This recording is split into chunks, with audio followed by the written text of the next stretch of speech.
జనసేన నేతలు వరుస వివాదాల్లో చిక్కుకుంటున్నారు. ముఖ్యంగా లైంగిక వేధింపుల కేసులు వెలుగు చూస్తుండటంతో ఆందోళన కలిగిస్తోంది. గత 3 రోజులుగా తిరుపతి జనసేన ఇన్ఛార్జ్ కిరణ్ రాయల్ పై అనేక రకాల ఆరోపణలొచ్చాయి. అందుకు సంబంధించిన వీడియోలు వైరల్ అయ్యాయి. తన నుంచి 1,20,00,000 నగదుతో పాటు 25 సవర్ల బంగారం తీసుకున్నారని సంచలన ఆరోపణలు చేశారు మహిళ. ప్రస్తుతం తాను వీధిన పడ్డానని ఆత్మహత్యాయత్నం చేసుకుంటూ ఓ మహిళ సెల్ఫీ వీడియో సోషల్ మీడియాలో వెలుగు చూడడం ఆందోళన కలిగించింది. అక్కడితో ఆగకుండా వరుస వీడియోలు కిరణ్ రాయల్ పై విడుదలయ్యాయి. దీంతో జనసేన అప్రమత్తమైంది. వెంటనే అంతర్గత విచారణకు ఆదేశించింది. అంతవరకు పార్టీ కార్యక్రమాలకు దూరంగా ఉండాలని కిరణ్ రాయల్ కు సూచించింది. కొద్ది రోజుల కిందట ప్రముఖ కొరియోగ్రాఫర్ జానీ మాస్టర్ పై లైంగిక వేధింపుల కేసు నమోదైన సంగతి తెలిసిందే. ఆయన సైతం జనసేనలో చాలా క్రియాశీలక పాత్ర పోషించారు. ఎన్నికలకు ముందు జనసేనలో చేరారు. ఎన్నికల్లో జనసేన స్టార్ క్యాంపెయినర్ గా నిలిచారు. అయితే ఆయన ఉన్నట్టుండి ఒక్కసారిగా లైంగిక వేధింపుల ఆరోపణలకు గురయ్యారు. ఓ అసిస్టెంట్ కొరియోగ్రాఫర్ ఆయనపై నేరుగా ఫిర్యాదు చేశారు. దీంతో జానీ మాస్టర్ అరెస్టుకు గురయ్యారు.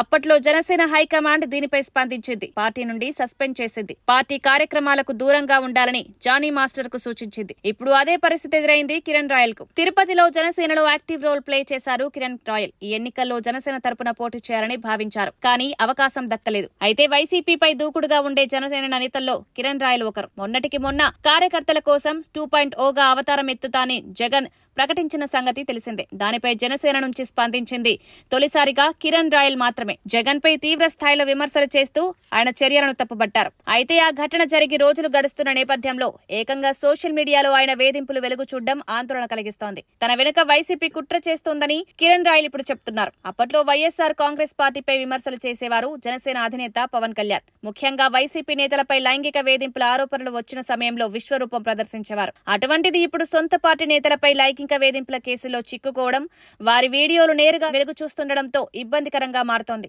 చేతులు కాలాక ఆకులు పట్టుకున్న చందంగా ఇప్పుడు జనసేన వారిని పార్టీ కార్యక్రమాలకు దూరంగా ఉండాలని సూచిస్తోంది. అంతకు మించి ఏం చేయాలని నిస్సహాయ స్థితిలో ఉంది జనసేన నాయకత్వం.